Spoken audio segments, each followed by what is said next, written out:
Welcome to Burlap Teachers. Enjoy the video.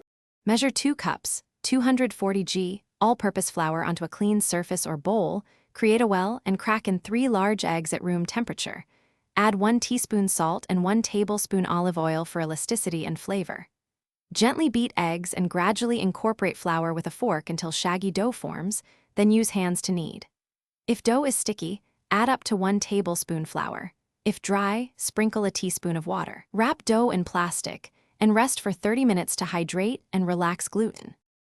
Unwrap rested dough and knead for 8 to 10 minutes until smooth and elastic, folding and pressing with the heel of your hand.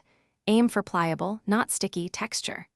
Divide dough into 4 pieces, flatten each piece and roll with a rolling pin to about 1.5 mm thickness, or feed through a pasta machine at settings 6 to 7 for even sheets.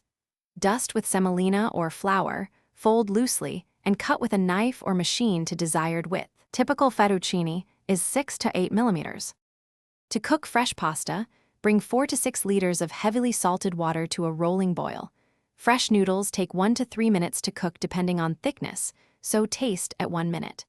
For drying before cooking or storing, hang noodles on a rack for 30 minutes to 2 hours until slightly tacky, longer if you plan to store dry.